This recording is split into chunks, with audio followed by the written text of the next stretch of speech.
ఉమ్మడి మెదక్ జిల్లాలోని Erravelli farm house లో బీఆర్ఎస్ కీలక సమావేశం జరుగుతోంది. బీఆర్ఎస్ అధినేత కేసీఆర్ అధ్యక్షతన మీటింగ్ ఏర్పాటు చేశారు.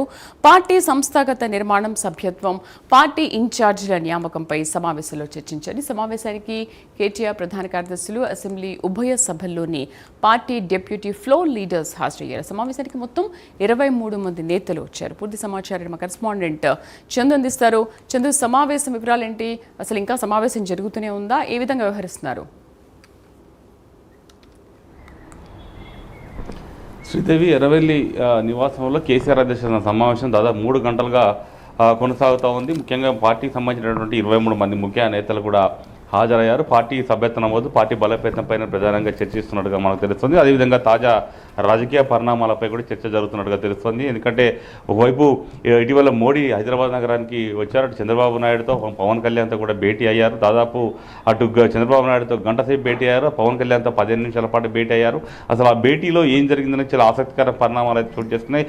అందరి దృష్టి కూడా అసలు ఆ భేటీలో ఏం జరిగిందని దానిపైన ఉంది. అయితే ప్రధానంగా చూసినట్టయితే వచ్చే ఎన్నికల్లో ఖచ్చితంగా తెలంగాణలో అటు బీజేపీ, అదేవిధంగా టీడీపీ, జనసేన ఈ 3 పార్టీలు కూడా పొత్తుతో వెళ్లాలని చర్చ జరిగినట్టుగా కూడా అందరూ విశ్లేషిస్తూ ఉన్నారు. అయితే దీనిపైనే ప్రధానంగా ఈరోజు సమావేశంలో కేసీఆర్ సమావేశంలో కూడా చర్చకు వచ్చినట్టుగా మనకు తెలుస్తూ ఉంది. ఎందుకంటే ఇప్పుడు రాబోయే జిహెచ్ఎంసీ ఎన్నికలు కూడా ఉన్నాయి. కాబట్టి ఆ జిహెచ్ఎంసీ ఎన్నికల్లో కూడా ఖచ్చితంగా టీడీపీ, బీజేపీ, జనసేన పొత్తుతో కనుక వెళ్తే మాత్రం కొంత ఇబ్బందికరంగా బీఆర్ఎస్కు మారే అవకాశం ఉంది. ఎందుకంటే బీఆర్ఎస్ ఓట్ బ్యాంక్ కాస్త బీజేపీ వైపు మళ్ళీ అటువంటి అవకాశం ఉంటుందని కూడా బీజేపీ నేతలు కూడా చెప్పుకుంటున్న పరిస్థితుల్లో ఇప్పుడు ఖచ్చితంగా బీజేపీని నిర్వహించాలంటే జిహెచ్ఎంసీ ఎన్నికల్లో కొంత సత్తా చాటాలని కూడా బీఆర్ఎస్ భావిస్తూ ఉంది. ఎందుకంటే వరుస ఎన్నికల్లో బీఆర్ఎస్ పార్టీ ఓటమి పాలవుతూ వస్తుంది.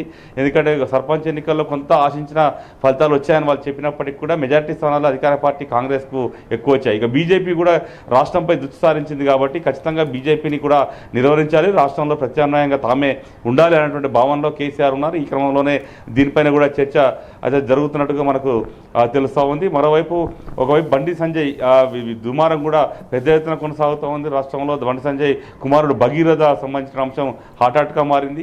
ఈ నేపథ్యంలో అటు బీఆర్ఎస్ అదేవిధంగా బీజేపీ మధ్య కూడా ఒక వార్ నడుస్తోంది. ముఖ్యంగా అటు బండి సంజయ్ అభిమానులు కావచ్చు, ఇటు బీఆర్ఎస్ అభిమానుల మధ్య వార్ కొనసాగుతూ ఉంది. ఒకవైపు కేటీఆర్ ట్వీట్ల మీద ట్వీట్స్ బండి సంజయ్ పై చేస్తూ ఉన్నారు. ఈ నేపథ్యంలో ఇప్పటికే బండి సంజయ్ కూడా చాలా గట్టిగా ఘాటుగానే మోడీ సంబంధించిన మీటింగ్లో కూడా స్పందించారు. ఈ క్రమంలో బీఆర్ఎస్ అయితే బండి సంజయ్పై చాలా ఒత్తిడి తీసుకొచ్చే ప్రయత్నం చేస్తుంది. ఇప్పటికే అటు ఆందోళన కొనసాగిస్తోంది. మరోవైపు అటు కంప్లైంట్లు కూడా చేస్తూ వస్తున్న క్రమంలో దీనికి సంబంధించిన అంశంపైన కూడా ఇంకా ఎలా ముందుకు వెళ్ళాలని దానిపై కూడా ఈ యొక్క సమావేశంలో చర్చిస్తున్నట్టు తెలుస్తుంది. ఇక మరోవైపు పార్టీ సభ్యత్వ నమోదు సంబంధించినటువంటి డేట్లను కూడా ఈరోజు కేసీఆర్ అనౌన్స్ చేసే అవకాశం కనిపిస్తోంది. సభ్యత్వ నమోదును పెద్ద ఎత్తున చేయాలి, వారం 10 రోజుల పాటు నిర్వహించాలి. ఈసారి సభ్యత్వం చాలా క్రియాశీలకంగా ఉండాలి, ఏదైతే పార్టీ సంబంధించిన కార్యకర్తలతో చేయించాలనేటువంటి విషయాలన్నింటినీ కూడా కేసీఆర్ వాళ్ళకి దిశానిర్దేశం చేస్తున్నారు. మరోవైపు పార్టీ సంబంధించినటువంటి ఈ సభ్యత్వ నమోదు కార్యక్రమానికి ఇన్ఛార్జీలను కూడా ఈరోజు నియమించనున్నారు.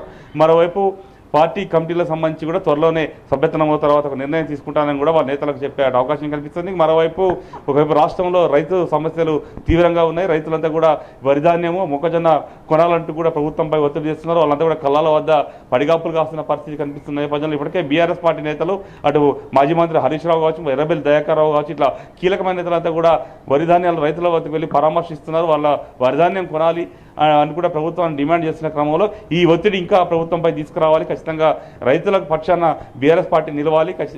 తద్వారా మళ్ళీ రైతు ఎజెండాతోనే మనం ముందుకు వెళ్ళాలనే అంశాన్ని కూడా కేసీఆర్ పార్టీ నేతలకు దిశానిర్దేశం చేస్తున్నట్లుగా కూడా తెలుస్తూ ఉంది. మరి కాసేపట్లో ఈ సమావేశం కూడా మూసే అవకాశం ఉంది. ఎందుకంటే దాదాపు సుదీర్ఘంగా 3 గంటల పాటు ప్రస్తుతమైన సమావేశం అయితే కొనసాగుతుంది. ఈ సమావేశంలో వీటితో పాటు పార్టీ బలోపేత అంశంతో పాటు పలు రాజకీయ అంశాలు కూడా చర్చకు వస్తున్నట్టుగా తెలుస్తూ ఉంది. శ్రీదేవి, చందు, అయితే పార్టీ ఇన్ఛార్జీలు కూడా నియమిస్తున్నట్టుగా తెలుస్తోంది. అంటే ఇన్ఛార్జీలుగా ఎవరెవరో దీంట్లో వ్యవహరిస్తున్నారు.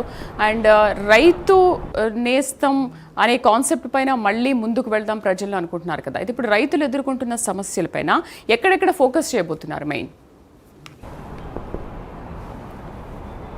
ప్రధానంగా రైతు సమస్యలపైన బీఆర్ఎస్ ఫోకస్ పెట్టింది. ముఖ్యంగా వరంగల్ జిల్లాలో రైతు డిక్లరేషన్ను కాంగ్రెస్ పార్టీ ఎన్నికల ముందు ప్రకటించింది. ఇది అదే సమయంలో ఇప్పుడు అక్కడ ఏదైతే హామీలు నెరవేరలేదు, రైతు రుణమాఫీ పూర్తి స్థాయిలో చేయలేదు, రైతు భరోసా ఇప్పటికే ఎగ్గొట్టారు అంటూ కూడా రైతు సంగ్రామ సదస్సును వరంగల్ వేదికగా బీఆర్ఎస్ పార్టీ నిర్వహించింది. పెద్ద ఎత్తున రైతులను సమీకరించింది. చాలా ఆ సభ సక్సెస్ అయిందని కూడా బీఆర్ఎస్ చాలా ఆనందం వ్యక్తం చేస్తుంది. ఇదే రైతు సదస్సులు మళ్ళీ రైతు సంగ్రామ సదస్సులు అన్ని జిల్లాల్లో కూడా నిర్వహించాలని కూడా బీఆర్ఎస్ భావిస్తుంది. వరుసగా నల్గొండ కావచ్చు, మహబూబ్నగర్, మిగతా రంగారెడ్డి ఇట్లా వరుసగా అన్ని జిల్లాల్లో కూడా నిర్వహించాలని భావిస్తుంది. ఎందుకంటే దాని సక్సెస్ చూసిన తర్వాత రైతుల్లో ఖచ్చితంగా బీఆర్ఎస్ మైలేజ్ వస్తుంది. కాబట్టి మళ్ళీ అంటే 2018 ఎన్నికల్లో రైతు బంధు పథకాన్ని దాని ద్వారానే మళ్ళీ అధికారంలోకి బీఆర్ఎస్ పార్టీ వచ్చింది. కాబట్టి రైతుల్లో కనుక బీఆర్ఎస్ పట్ల సానుభూతి పెరిగితే మళ్ళీ వచ్చే ఎన్నికల నాటికి ఓట్లు కురిపిస్తాయనేటువంటి భావన బీఆర్ఎస్లో ఉంది. కాబట్టి రైతు ఎజెండానే మెయిన్ ఎజెండాగా కూడా బీఆర్ఎస్ పార్టీ తీసుకొని ముందుకు వెళ్తున్న పరిస్థితి అయితే కనిపిస్తూ ఉంది. Sridevi. Right, Chandu. Thank you for the updates.